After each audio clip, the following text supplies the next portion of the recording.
Buongiorno, oggi siamo qua con Cristiano Brion.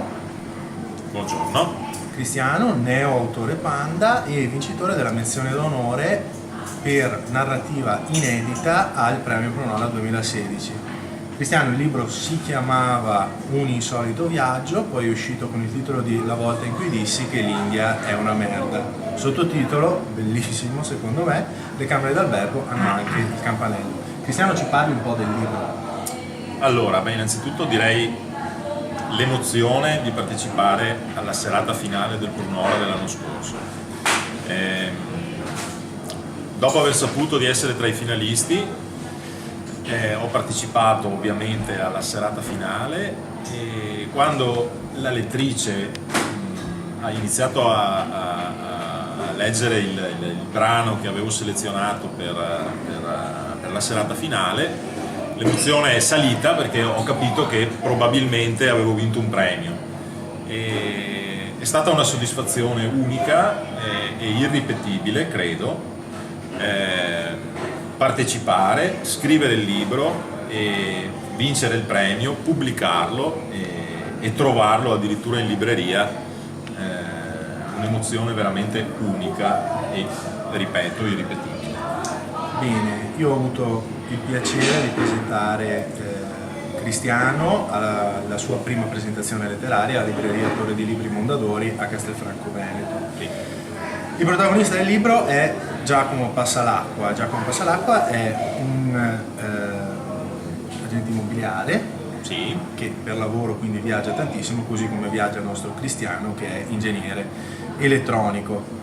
Quanto di autobiografico c'è all'interno del libro? Diciamo tutta la parte logistica della vita di Giacomo è strettamente riportata nel libro e quindi c'è molto di autobiografico. Di sicuro la parte onirica che si mescola in maniera paritetica alla realtà, quella, se vogliamo, mi appartiene molto meno. Ed è quello su cui ho cercato di basare il romanzo. Però sicuramente il personaggio in sé nasce dalla mia esperienza personale.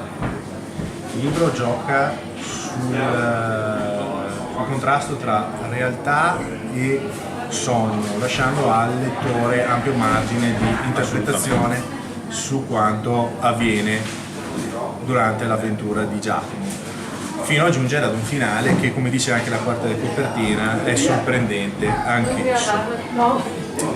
Cosa vorresti dire ai finalisti del premio Pronola 2017? Allora, sicuramente hanno già vissuto la prima grande emozione, cioè quella di ricevere la mail di Andrea Tralli, cioè dell'editore che sponsorizza in primis questo premio, in cui sanno di essere tra i finalisti e quindi hanno già vissuto la prima grande emozione.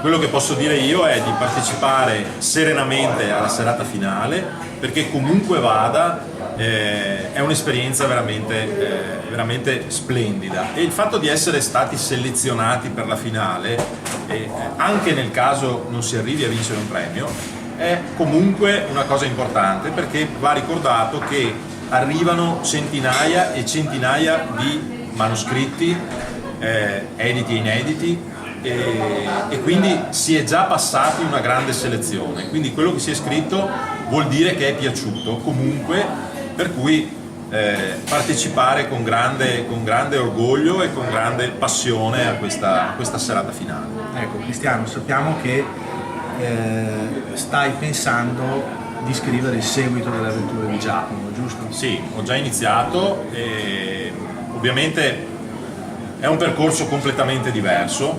Questo si è praticamente scritto da solo, cioè dopo aver avuto l'idea il libro è venuto fuori proprio dalle dita, diciamo, da solo.